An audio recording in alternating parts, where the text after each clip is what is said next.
Good morning. I'm Joe Fryer. And I'm Savannah Sellers. Right now on Morning News Now, President's promise. This morning, Democrats banking on a boost ahead of the midterms.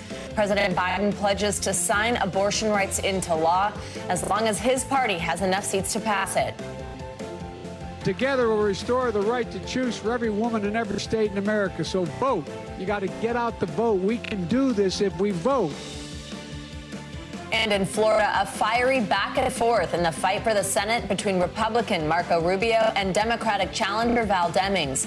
Plus, how black women candidates are already making history ahead of Election Day. We have team coverage this morning.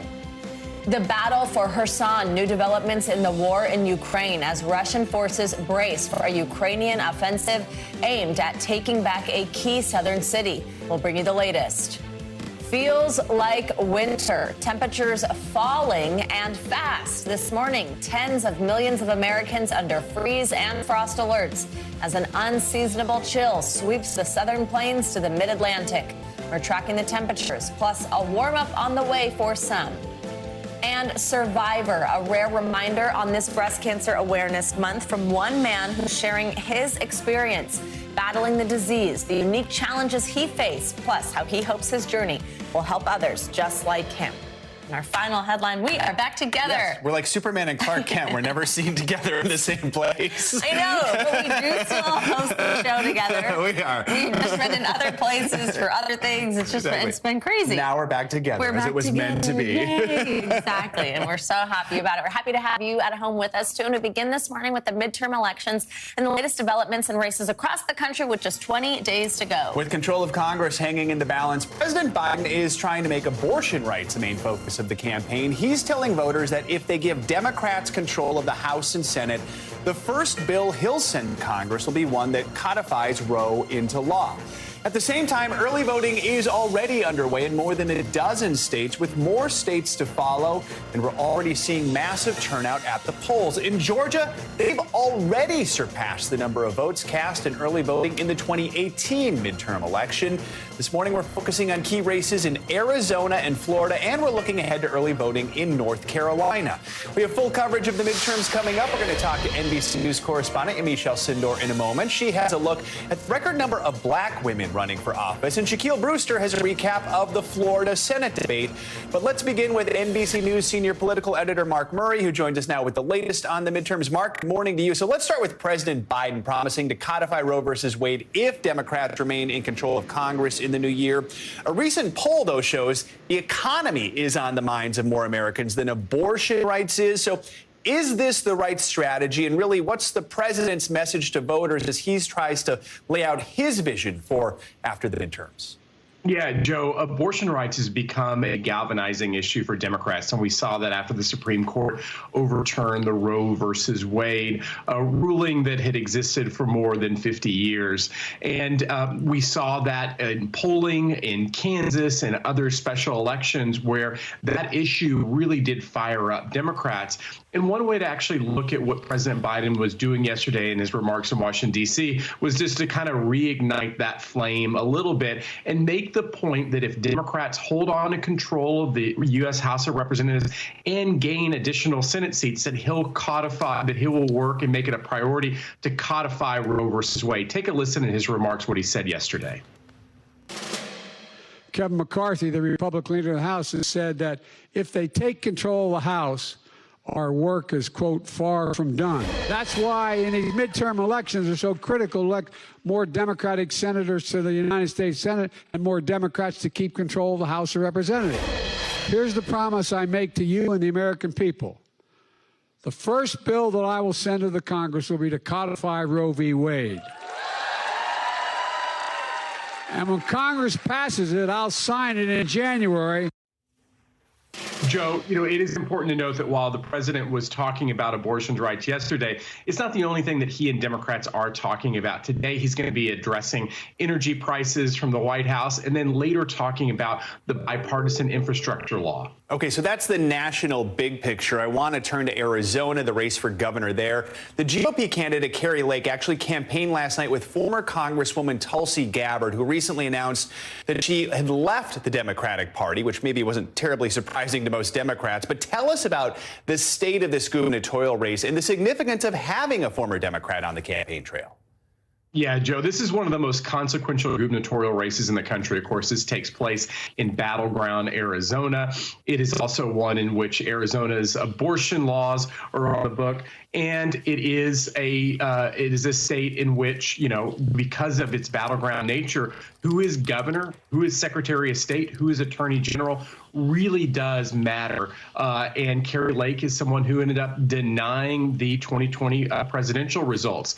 It's also notable that Tulsi Gabbard, who was campaigning with her, she was a Democrat who ran for president in the 2020 cycle. And it's not the first election denying Republican that she has campaigned with. She also campaigned with New Hampshire Senate candidate Don Bolduc as well. And Mark, let's talk about the early voting so far in this election. I mean, in Georgia, more than 131,000 people cast their ballot on the first day of early voting there. That's nearly double what we saw in the 2018 midterms. What are these numbers telling us about the state of the election? Is this something we could expect in other races, say like North Carolina, which begins early voting tomorrow? We've just seen a really sea change in how people cast their votes, particularly in states that have liberalized their voting, have allowed us a lot of weeks of early voting or very liberalized types of mail-in ballots. You know, Joe, when I first started covering politics 20 years ago, almost everyone ended up voting on Election Day. And if you couldn't make it on Election Day, you'd had to actually mail in your ballot and go through a whole big process to be able to do that. Nowadays, people can actually vote early. And we're seeing a lot of Democrats, and usually more Democrats than Republicans, take advantage of this. Donald Trump ended up kind of instructing Republicans to remain Election Day voters. And we see this big difference where a lot of Democrats ended up casting early ballots. They cast mail-in ballots, and Republicans wait till Election Day. And as we're going to be watching the returns on election night, it's important to keep that in mind because some states end up releasing their mail-in ballots and early ballots first, and other ones actually save that for the end. And so as all the results come in, we're going to see different batches just on how differently people vote. And that also includes in Georgia. Very important to prep our audience for what's going to happen on election night. Mark, thanks so much. Appreciate it. Now let's bring in NBC News correspondent Shaquille Brewster. He joins us from Palm Beach, Florida, after last night's Senate debate between Republican incumbent Marco Rubio and Democratic challenger Val Demings. Shaq, always great to have you with us. Thanks for being up early. So this debate had its fair share of tense moments, criticisms thrown back and forth between the two candidates. Walk us through some of the more contentious exchanges here. Good morning, Savannah. And yes, it was a very dramatic one. It was the first and only meeting between Senator Marco Rubio and Congresswoman Val Demings. And we got our fair share of insults. There were interruptions. There were dramatic moments that both candidates had up on the debate stage. But one thing that was abundantly clear was the clear contrast between these two candidates, whether you're talking about issues like the economy and inflation, or if you're talking about things like education or abortion. But one of the more dramatic moments that we saw on stage, one of the more contentious moments, was after Marco Rubio was asked about a reversal for his position on gun control. It was back in 2018, after the Parkland shooting, where he supported raising the minimum age to buy an assault weapon. He said he no longer supports that, says that policy wouldn't work, and that then led to this moment. This is about taking dangerous guns out of the hands of dangerous people, and the overwhelming majority of people in our nation want us to do just that. How long will you watch people being gunned down in first grade, fourth grade, high school, college, church, synagogue, a grocery store, a movie theater, a mall, and a nightclub, Congresswoman, and do nothing? Well, everything she's for would have done nothing to stop any of these shootings. Every one of these shooters would have passed the background check that she keeps insisting on. No one here is in favor of mass shootings and violence. I'll tell you, that was the moment that Val Demings and her campaign tweeted out almost immediately. It got millions of views in just the first few hours after the debate. So it's definitely one that they believe was a strong moment for the Congresswoman. Absolutely. Shaq, another issue we are seeing at play here from the president on down is, of course, abortion. I'm wondering if you could tell us about what happened there when that came up in the debate. It's an issue we've seen come up in campaigns across the country. Tell us about the positions each of them took last night. Yeah, it was another clear contrast between the Democratic candidate and the Republican candidate in this race. And I think the common thread that you heard from them is they were calling the other extreme on this issue for different reasons. Listen to this moment. The extremist on abortion in this campaign is Congresswoman Demings. She supports no restrictions, no limitations of any kind. She voted against she's against a 4-month ban. She voted against a 5-month ban. She supports taxpayer-funded abortion on demand for any reason at any time up until the moment of birth. That's what she supports. That's the extreme position here. Senator, how gullible do you really think Florida voters are? Number one, you have been clear that you support no exceptions, even including rape and incest. Now, as a police detective who investigated cases of rape and incest, no, Senator, I don't think it's okay for a 10-year-old girl to be raped and have to carry the seed of her rapist. No, I don't think it's okay for you to make decisions for women and girls. As a senator, I think those decisions are made between the woman, her family, her doctor, and her faith. You know, the thing about the exchanges that we saw on the debate stage yesterday is that many of those attacks were telegraphed for the past couple of months. If you watch television here in Florida, you saw these campaign ads, you knew many of these lines of attacks were coming, but this was the first opportunity that either candidate had the chance to respond to those attacks directly and forcefully, and Savannah, they did not hold back. Yeah, absolutely. Shaq, so now we know Demings is trailing Rubio by almost 5 points. That's according to the Real Clear Politics average. Is there any indication her performance last night would resonate with voters, close that gap?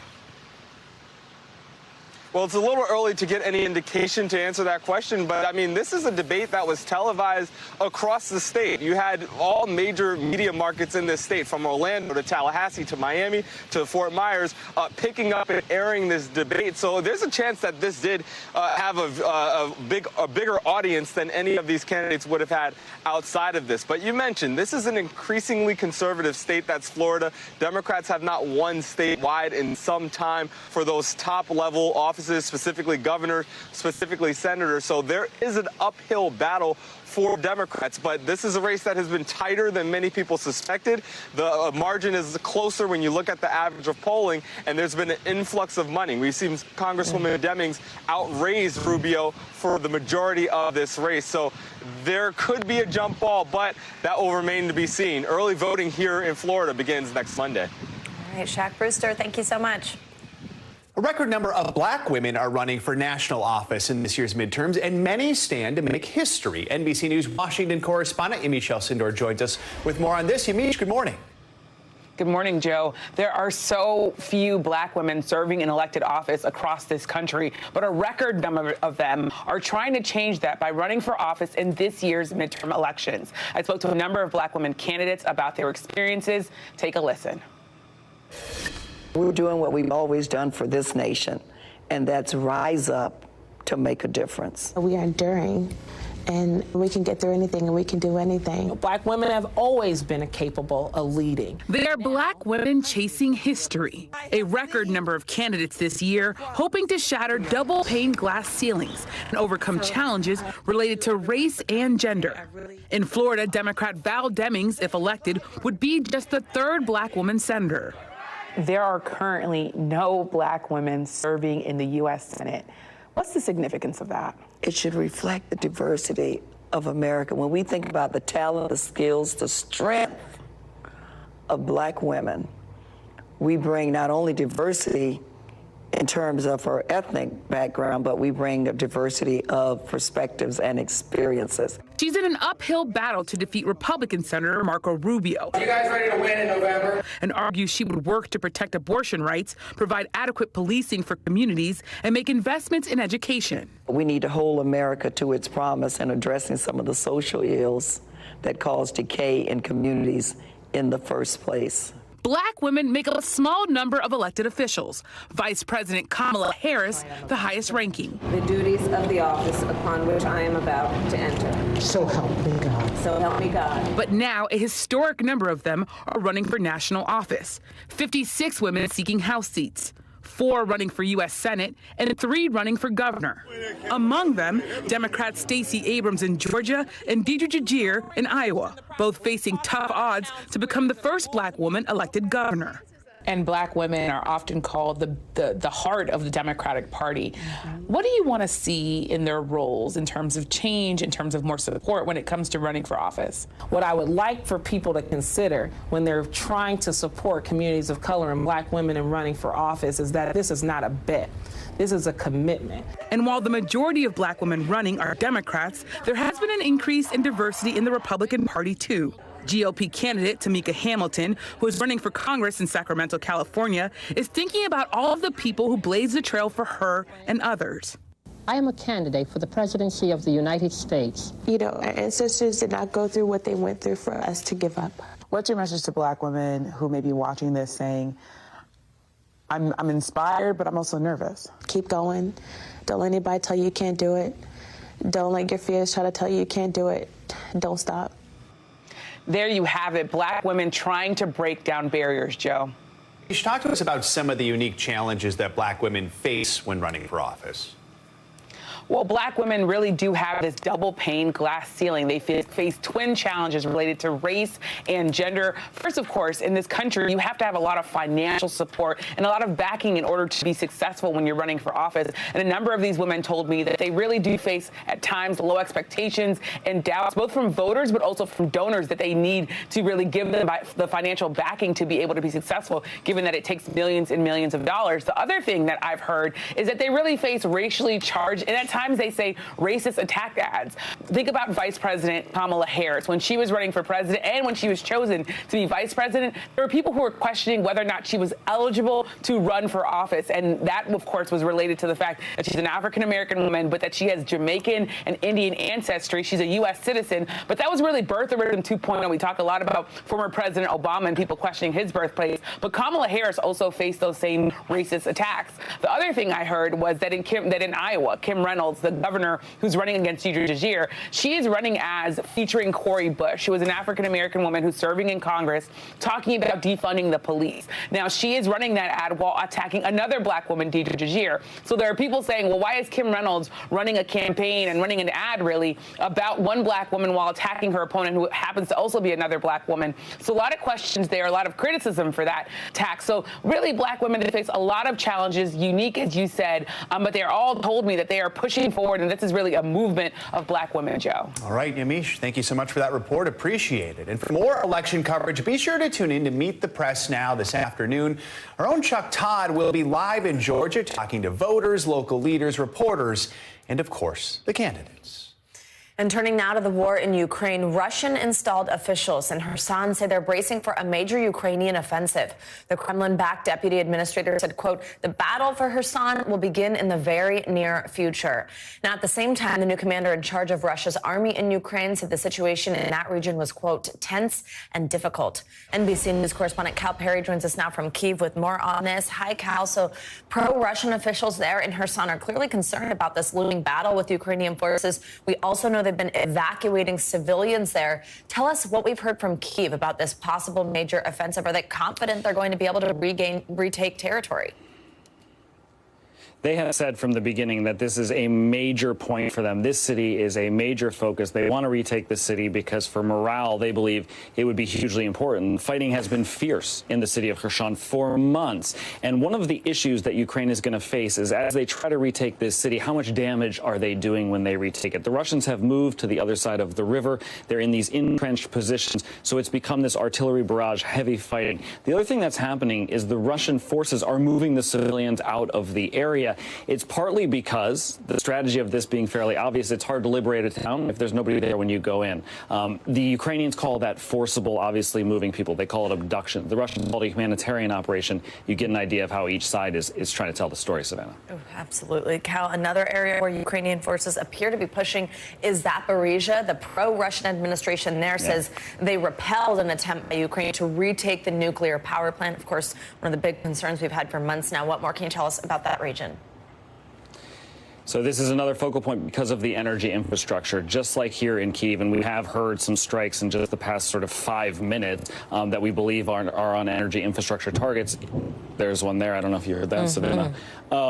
The nuclear power plant in Zaporizhzhia is a focal point because what the concern is here amongst the government is that Russia's going to take the power and divert it back into Russia, that they're going to start choking these Ukrainian cities by first cutting the power, then cutting the heat. It's going to be about 20 degrees colder here tomorrow than it is today. It's starting to get very, very cold here. So Zaporizhzhia is hugely important for Ukrainian forces as the winter approaches. Cal, you mentioned energy infrastructure. We saw yesterday Russian strikes targeting those energy facilities, as you just mentioned, just heard one now. President Zelensky said 30%, in fact, of Ukraine's power stations have been destroyed in just the last week or so. What's the situation like today, and what does that mean for the availability of power for people there? It's dynamic. As I talk to you right now, we're hearing the booms, and we know that the target is energy infrastructure. We've seen these power plants be targeted. Sometimes they're hit, sometimes the Russians miss. The unfortunate thing is, if they miss, they usually hit civilian targets. You know, Kyiv is like any other city in the world. You have these power substations in residential neighborhoods, some are industrial neighborhoods, but these drones come in and they set fire to buildings, buildings collapse. And I have a feeling that that's what's unfolding around me right now as I talk to you, as we hear what seems to be the continuation of these strikes. Absolutely. Cal Perry, please stay safe. Thank you so much for being there for us. Now to a case the Justice Department is calling the first of its kind. A French cement company with facilities all over the United States has pleaded guilty to providing financial support to ISIS and other terror groups. NBC News Justice correspondent Ken Delanian has the details. One of the world's largest corporations admitting it funneled millions of dollars to ISIS. Corporate crime that has reached a new low and a very dark place. French cement company Lafarge, which operates plants in dozens of countries and 43 U.S. states, pleading guilty to paying terrorists in Syria between 2013 and 2014 so it could keep a cement plant running as ISIS and other groups fought for control. Payments made at the same time the terror group was capturing and beheading U.S. hostages, including James Foley and Steven Sotloff. Prosecutors say the company sent ISIS and the al-Qaeda-linked Nusra Front more than $10 million, then tried to cover it up. Lafarge made a deal with the devil. Foreign terrorists who pledged to, and in fact did, harm the United States, its people, and its national security. The company agreeing to pay a settlement of nearly $800 million to the U.S. government. French authorities in 2018 charged 8 former Lafarge executives with financing terrorism. The company, now owned by a Swiss firm, said it deeply regretted what happened, adding that the executives involved no longer work there and that none of the conduct involved U.S. employees. In a disturbing twist, court documents show Lafarge was doing business with ISIS and al-Qaeda at the same time its concrete was being used to build One World Trade Center on the site where terrorists destroyed the Twin Towers in 2001. Back to you. All right, Ken, thank you so much. All right, it is time now for today's forecast. You might need to grab your blanket and bundle up. Yeah, that's true, especially here, too. Meteorologist Michelle Grossman joins us with the forecast, and hopefully a board that is clicking. It might be frozen. That's a good one. Not only is it freezing outside, I know, Joe. We missed Joe, because I was like, I don't know what to do. Yeah, I don't know. Well, we can talk this through. Do you want us to act it out? We can. Yeah. Meanwhile, Jillian's like, I don't really know what to do here. Let's talk about the weather, because we have a little bit of time. Right? And I'm like at the tail end of my shift, so I know exactly what's happening. All right, we have 103 million people impacted by a freeze alert. So taking a look outside, it's chilly outside. We have clear skies, we have sunshine, but it's chilly outside. And we're looking at a lot of people under these freeze alerts. So these freeze alerts are from the Central Plains, the Southern Plains, into the Ohio Valley, the Tennessee Valley to the Southeast, into the Mid-Atlantic, and also the Northeast. So we're looking at temperatures well below freezing for this time of year. And it's feeling like mid-December in spots. So as we go throughout the day here, we're going to see temperatures into the 60s in some spots, but some spots staying in the 40s in the Midwest as we go throughout today. It's going to be cold once again tomorrow. So we're going to be below average tomorrow.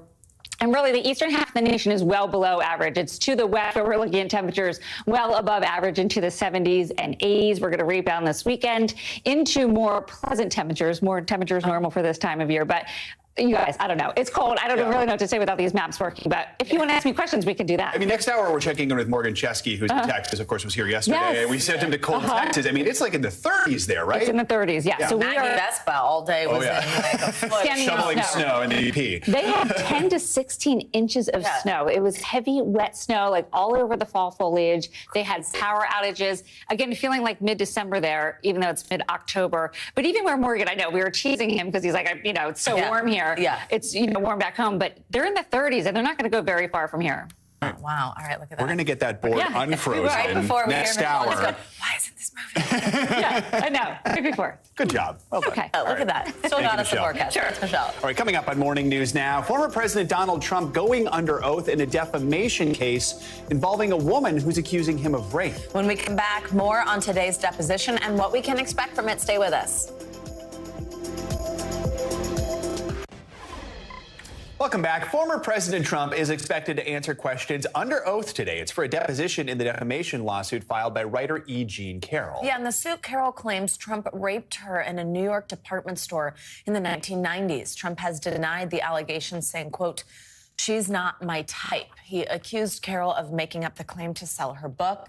Carroll is now suing Trump for defamation. NBC News legal analyst Danny Savalos joins us now to talk about the case and the potential risks that Trump is facing. Danny, good morning to you. So Trump's deposition, it's happening today, we think, despite his best efforts to try and delay it. So first, what's the purpose of this deposition and what is each side hoping to accomplish with it? This deposition has nothing to do with January 6th or efforts to subvert the election. It's a straight-up torts case, defamation and other torts against the president. So the scope of the deposition is going to be narrow. And I say that given that the rules of depositions allow for very broad questioning, I still would expect Trump's attorneys to keep a tight hold on this case, on this deposition, and not let the questioning delve into areas that don't have anything to do with this particular lawsuit. If Trump's attorneys are successful, they keep it very narrow today. So, Danny, there's a February court date on the books, but at the same time, a federal appeals court is still deciding whether the case should be thrown out altogether. So walk us through, how's this work? Will court proceedings move forward while we're awaiting a ruling from that appeals court? And what is that going to look like at the appeals court considering that? This is what the Trump legal team does best. And I got to tell you, sometimes it works for them. When you think about how long they delayed the Summer Zervos lawsuit, for example, that lawsuit, I understand, has now been dropped. So mission accomplished for the Trump defense team. Here, too, they are appealing and seeking to appeal. They also seek to appeal and stay the proceedings below while they appeal. That's very critical because that is the masterstroke of delay tactics, in that if you delay the lower proceedings while you're on appeal, then you can hold the plaintiff off effectively forever.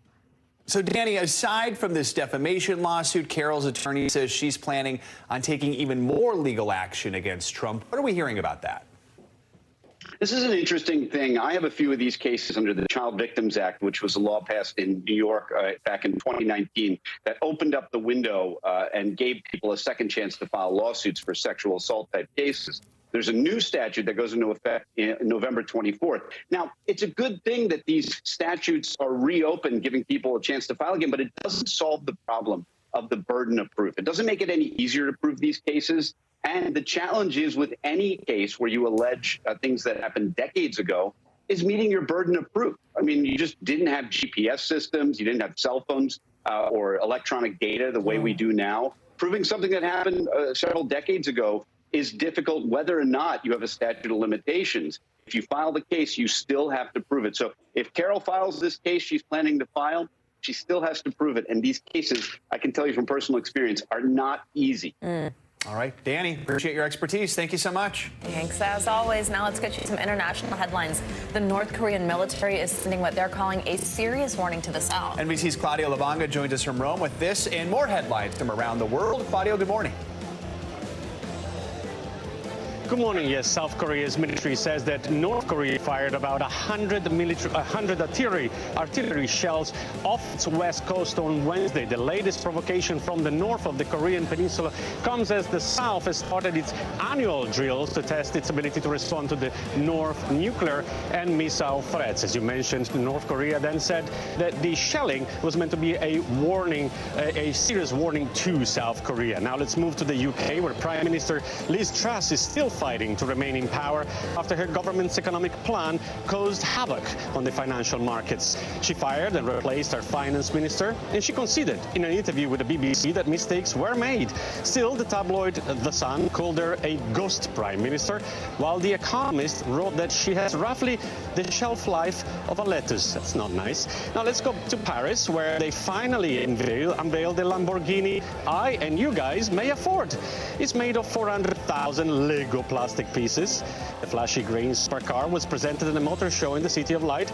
Well, this one that you see is not on sale. There's a much smaller version on sale on the Lego website for about $500. So it turns out that I can afford more than a Lamborghini these days, guys. You just can't drive it. Yeah.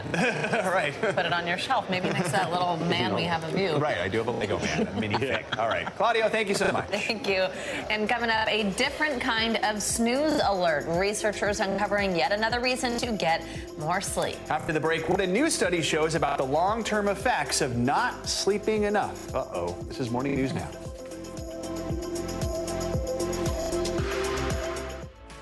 Welcome back. This month, we're raising awareness about breast cancer. Women have a 1 in 8 chance of developing breast cancer during their lifetime, which is why it's important to perform self-exams and get tested. But it's not just a concern for women.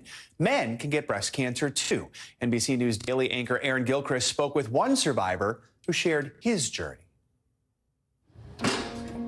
For Andre Martins, it was just another day at the gym. I had a big vacation planned, beach vacation. But days after lifting weights, he was still feeling the burn, even when the normal muscle ache should have been gone. I noticed, though, something was different on my left side. And I had the soreness. First, Andre thought something was wrong with his heart. After a few tests, they told him, hey, go home, go eat a burger. You are in very good health. I went to have a physical. Again, the doctor cleared me, like, you great health, go live your life. Then, late one night, something woke Andre from his sleep. I started poking myself so deep to try to find something. And I found a lump deep within the skin in my chest area. So you went to a friend of yours who's a nurse? She sent me to a mammogram. And then the mammogram, showed something that needed to be further looked at. And a few days later, I had a biopsy. And the biopsy confirmed that I had breast cancer. This was the small tumor that we found in Andre's breast. Dr. Ruth Oratz is a medical oncologist at NYU Langone Perlmutter Cancer Center. She helped treat Andre and guide him through his cancer battle. Andre's breast cancer is really how we see men present.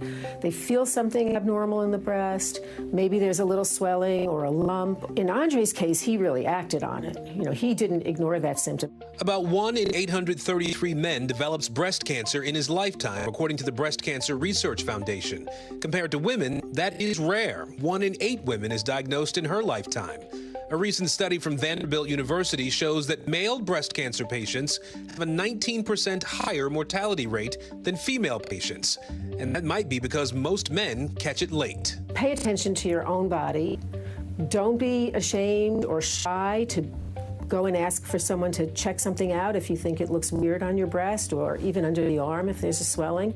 Andre caught it early, stage 1A. He went through surgery, radiation, chemotherapy, and is now going through hormone therapy. But for the first time since his diagnosis, Andre can say he is cancer-free. What do you want other men to know? Like you said, this is not something that I don't think any of us really think about. Think about yourself as your own car. When a warning light comes on or your tire is deflated in your car, usually you are not going to ignore it. So if you feel something, get checked. It could save your life. It definitely has saved my life. Our thanks to Aaron Gilchrist for that report. And doctors say early detection, like in Andre's case, is the best way to save lives. Now it's time for your weekly checkup. A new study is once again showing the importance of getting that minimum 5 hours of sleep. And there's some new advice for helping cancer patients with their recovery. Yeah, NBC News medical contributor Dr. Kavita Patel joins us now. Dr. Patel, we love when you're here. Thanks for joining us. So also, you know, we love stories about getting enough sleep on this show. Or not getting enough. Yeah, which is it's just hard is the reality of it on this schedule. But I think it's hard for a lot of people, parents, everybody at home. So this first study shows us again why we should try to get as much as possible. Researchers found that older adults who got less than 5 hours of sleep were at a greater risk for chronic diseases. Walk us through this. What are we talking about here? What kind of diseases? Savannah, Joe, yes, yet again another sleep study. By the way, all these studies are coming out because we realized over a decade ago we needed to invest in research of sleep. So thankfully, now we're reaping the benefits of it. This is a French-UK study, almost 8,000 healthy adults where they watched their sleep duration over years. And if you had 5 hours or less at the age of 50, you had a 30% greater risk of chronic conditions, 2 or more chronic conditions. Think heart disease, liver disease, depression, and the list goes on.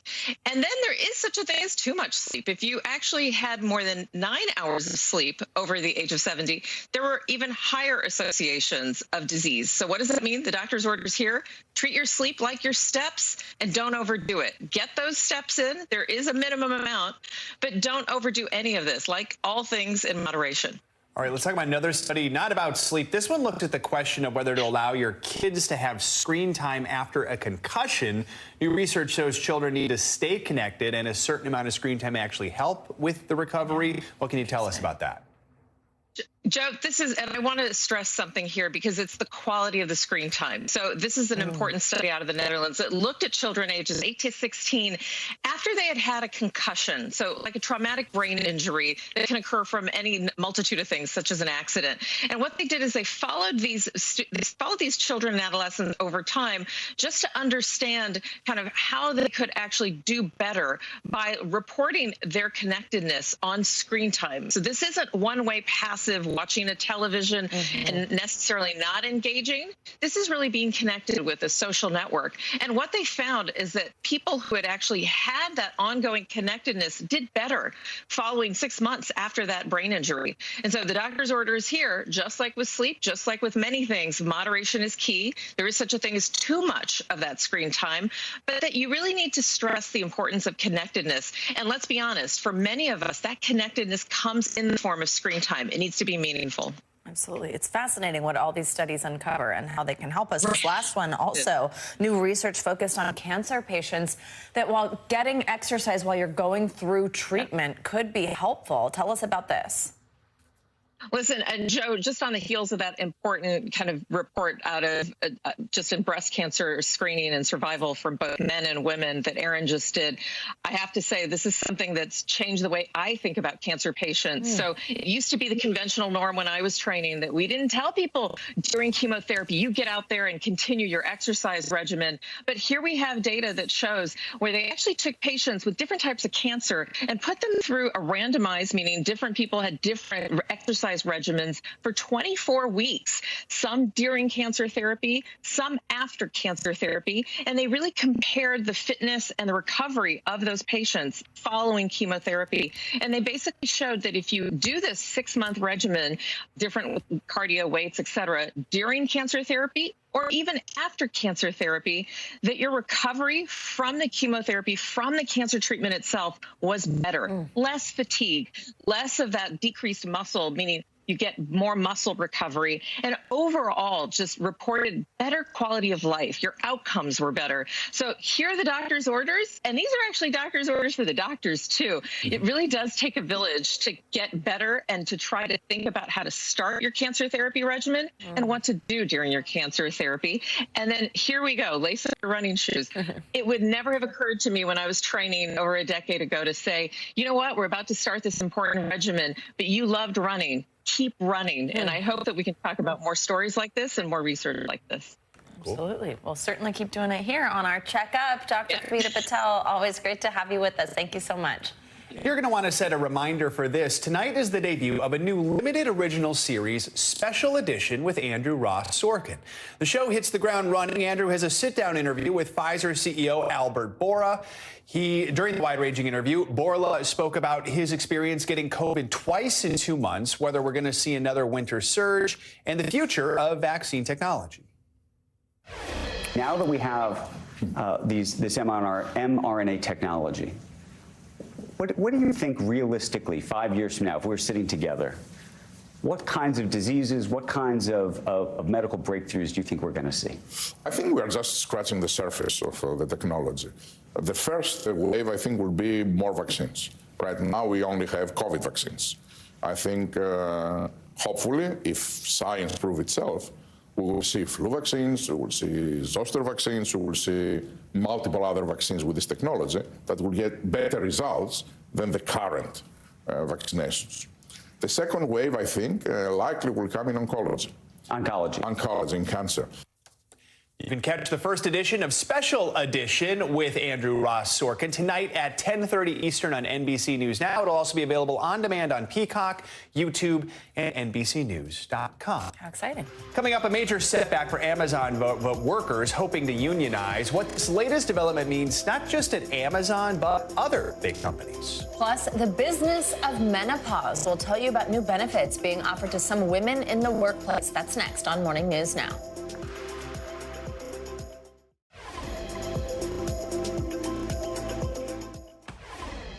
Welcome back. Workers at an Amazon warehouse outside of Albany, New York, have struck down efforts to unionize.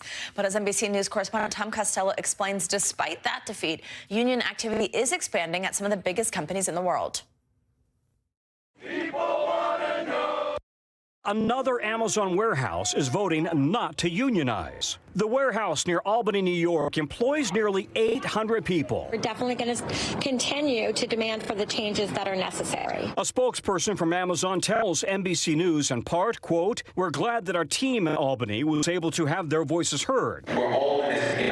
Amazon has been grappling with union efforts for more than a year. In February of 2021, formal union activity began at the Bessemer, Alabama warehouse. That unionization effort was eventually defeated. In April of this year, Amazon workers in Staten Island successfully voted to unionize the first warehouse in the U.S. Today, we made history. On May 2nd, a different Staten Island warehouse rejected a union bid. This Amazon union activity, part of a larger labor movement occurring across the country.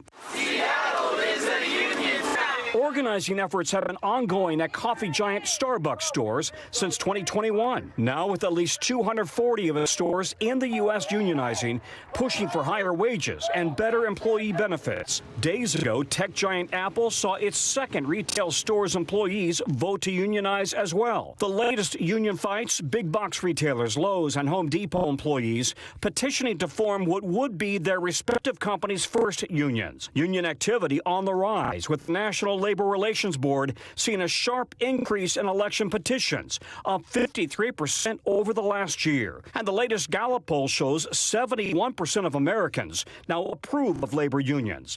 It's been a whirlwind. But despite the momentum, with inflation on the rise and possible recession talk becoming a real reality, it's unclear if this unionization trend will continue. For his part, Amazon's labor union president vows to continue the fight, saying in part, quote, "It isn't a loss, it's an ongoing battle."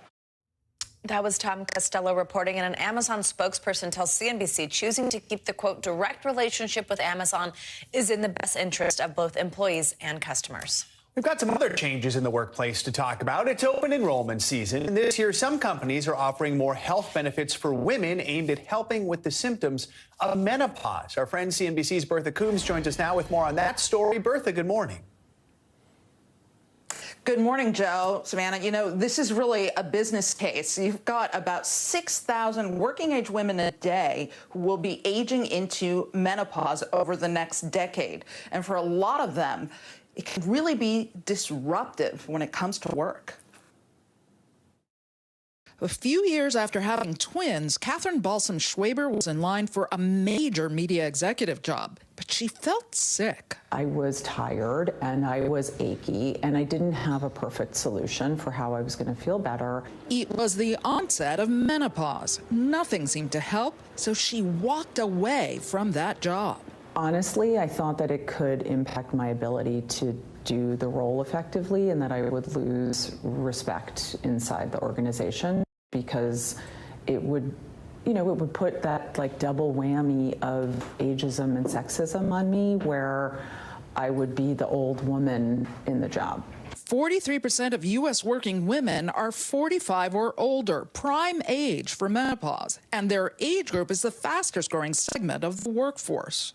A lot of women in that age are your best managers and your best senior leaders, and you also want to retain them if you want to be able to have kind of gender equality in the workplace at the senior-most levels of corporate America. All right, here we go. This month, health tech firm Maven Clinic, which specializes in employer fertility and maternity benefits, launched menopause services due to demand. A commission in the UK that started last year around what are the issues surrounding menopause in the workplace and how does it affect women. Everybody has started to talk about it. A lot of women now in the workplace are asking for it. But they're not all asking for the same thing. Nearly 90% of women surveyed by Carrot Health want medical support. 8 out of 10 want counseling. 9 out of 10 want flexibility, like working remotely. It's hard for people to understand that this isn't necessarily as easy to sell as ED medication, and that there are, multiple kinds of solutions for women in this category. Catherine knows firsthand, now CEO of a menopause startup. Do you feel like menopause is now out of the closet? I think that in the VC and business community, it is. But in the everyday life of women, it is not at all. Yeah, it's still early days. And when it comes to benefits, while more than a third of companies offer some kind of in vitro fertilization or pregnancy benefits now, only 4% are offering menopause. So there's still a long way to go. Yeah, 4%, definitely low. All right, Bertha, thank you so much. Appreciate it. And coming up, unforgetting history. One physicist making it her mission to increase representation on Wikipedia. More on how she's changing what and who you see in online searches, one entry at a time.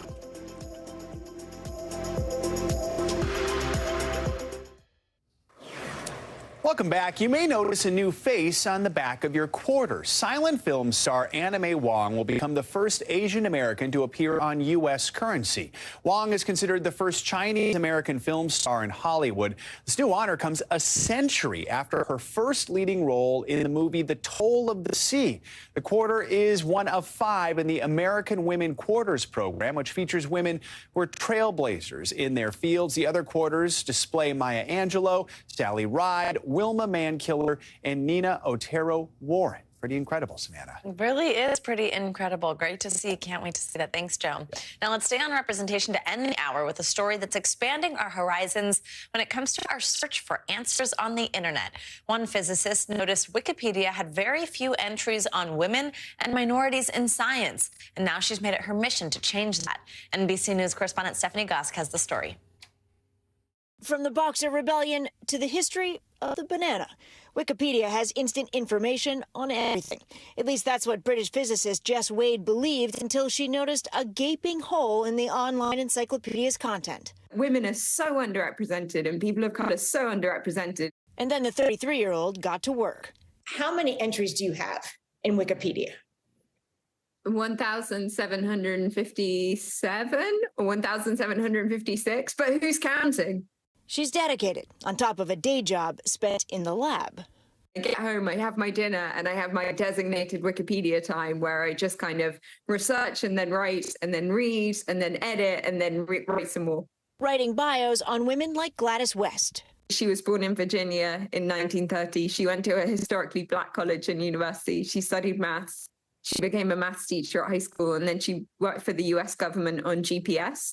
Jess Wade plucked her story out of forgotten history, leading to West's 2018 induction into the U.S. Air Force Hall of Fame. Nice to think that you were able to give her just a little bit of nudge. Yeah, like I didn't do anything, right? She's the magic. I'm just that person who just kind of taps it closer to the goal line and then she shoots and she scores. Wade says society is doing better getting young women interested in math and science, but it's not enough. We're not doing enough to retain them in the system. And part of that is because we're not celebrating them. Now, with her help, everyone can type in a search and give a round of applause. Stephanie Gosk, NBC News. It would definitely be great to see more people help her out with that. What a great project. It's so neat. What a great idea. Exactly. Yeah. Right. That does it for this hour of Morning News Now. But the news continues right now. Stay with us. Thanks for watching our YouTube channel. Follow today's top stories and breaking news by downloading the NBC News app.